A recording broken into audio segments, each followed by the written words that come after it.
78वें गणतंत्र स्वतंत्रता दिवस के अवसर पर मैं आपको हार्दिक शुभकामनाएं पेश करता हूं।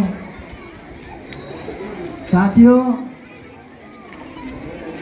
कई वक्ताओं ने अपनी बात रख दी है और मैं भी इसी के साथ अपनी कुछ बात रखूंगा कि जो 1784 से लेकर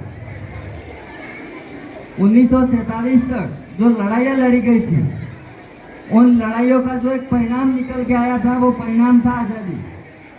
मैं 1784 इसलिए यूज कर रहा हूँ कि जब 1600 में अंग्रेज आए थे, लेकिन जब पहली लड़ाई 1784 ईस्वी में लड़ी गई थी, जो झारखंड का एक परगना हुआ करता था संताल, जहाँ तिलका मांझी नामक वहाँ का एक नेता हुआ करता था, और उसने सर्वप्रथम अंग्रेजों के खिलाफ बगावत की थी और जो लड़ाई प्रारंभ की थी, वो इसके पश्चात 1855 में फिर से संताल से एक विद्रोह हुआ था, जो सिद्धू और कानू के नेतृत्व में हुआ था।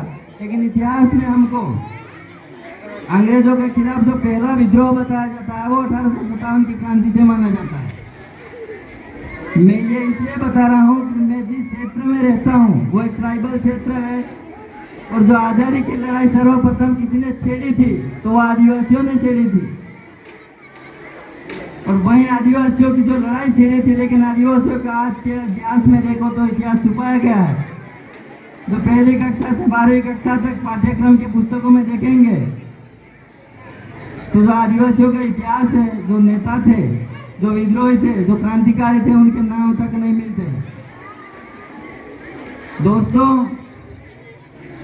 जो 1947 में हमको आज़ादी तो मिल गई, लेकिन इस आज़ादी से पहले अंग्रेज जो एक कमीशन आया था, कैबिनेट मिशन, और वही उसने सिफारिश की थी कि इस देश का एक अलग से संविधान होगा और उसी संविधान के अनुरूप ये देश चलेगा। तो जो देश आज की तारीख में चलता है उसी संविधान के अनुरूप चलता है। तो मैं इसी संविधान में जो सरकारें गठन होती है, तो मैं 2 शब्द सरकार के विरुद्ध भी बोलूँगा। ये विद्यालय सरकारी है और सरकार ही सब कुछ चलाती है।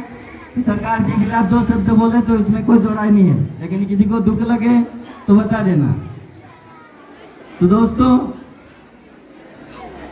आज की जो सरकार है, हमें चाहिए शिक्षा, रोजी रोटी, कपड़ा, मकान, लेकिन हमें दे रही है कि रोड जो नहीं चाहिए, हमारी जल जंगल छीन रही है सरकार।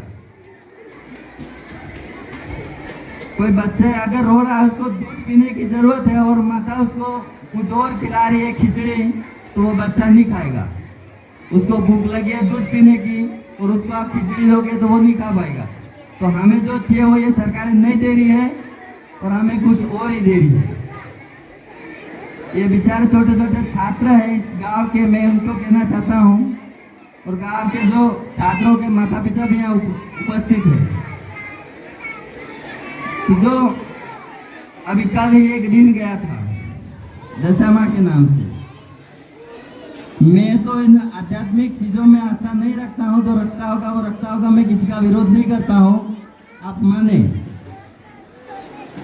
लेकिन आपने सुना होगा और आप सब ने देखा भी होगा, शायद वो तारीख थी 8 नवंबर 2016, जिस दिन नोटबंदी हुई थी, और सब अपने अपने लाइन में चले गए थे पैसे जमा करने के लिए।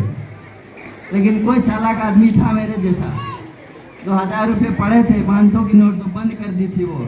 अब कहाँ लेके जाए, उसकी डेट चली गई थी। लगा उसको अब मैं क्या करूँ, ले जाके भगवान को ही खुश कर दूँ। जब लेके गया मंदिर में वो 500-1000 रुपये की नोट, और वहाँ दान पेटी में डाल रहा था, और वहीं से एक आदमी खड़ा हुआ और बोला कि साहब क्या कर रहे हो? मैं तो भगवान को खुश करने आया हूँ, मेरे जो पैसे पड़े थे वो यहाँ डालने आया हूँ। उस आदमी ने बोला कि ये नोटें बंद हो चुकी है। तो उन्होंने कहा कि भगवान को थोड़ी पता है ये नोटें बंद हो चुकी है, ये तो आपको और मुझे पता है, आप क्यों बीच में बोल रहे हो? तो उसने कहा कि नहीं, ये नोटें भगवान नहीं लेते, ये नोटें हम रखते हैं। आप समझ जाइए वो आदमी कौन होगा बोलने वाला।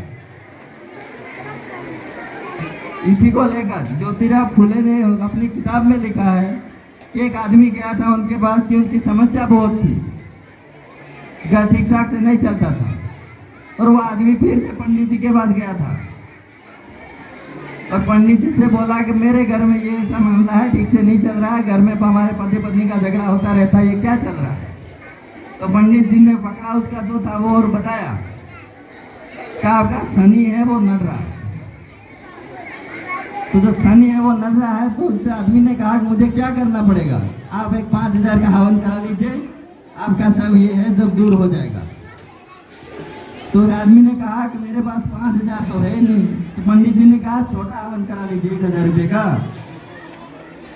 जब आदमी खड़ा होकर बोला, जेब में हाथ डाले, जेब निकाल दिए, मेरे पास तो 1 भी रुपया नहीं है। तब पंडित जी भी खड़ा होकर बोला गुस्से में कि जा बेटा तू जा, ये मंगल शनि भी तेरा कुछ नहीं कर सकता, तू तो मस्त रहे। इस बात से आप समझ गए होंगे कि मैं क्या कहना चाहता था।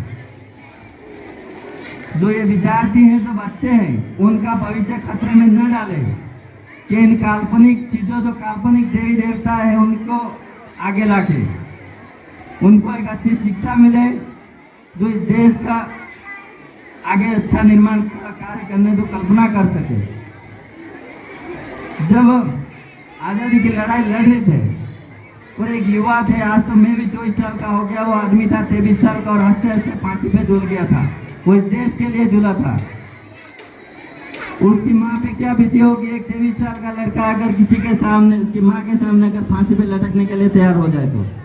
और आज की तारीख में कहीं पुलिस वाला ले जाए तो माता पिता 10,000 देने के यूं छुड़वा के लेने के लिए आ जाएंगे और ले आएंगे, चाहे गलती बेटे की क्यों नहीं हो।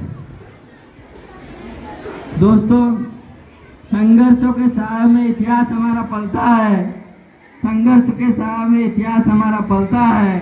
जिस ओर ये युवा नौजवान छात्र चलेंगे, उस ओर ये जमाना चलेगा। मैं मेरी बात को यही समाप्त करता हूँ। सभी को एक बार फिर से शुभकामनाएं। जय संविधान, इंकलाब जिंदाबाद, जय जवाहर।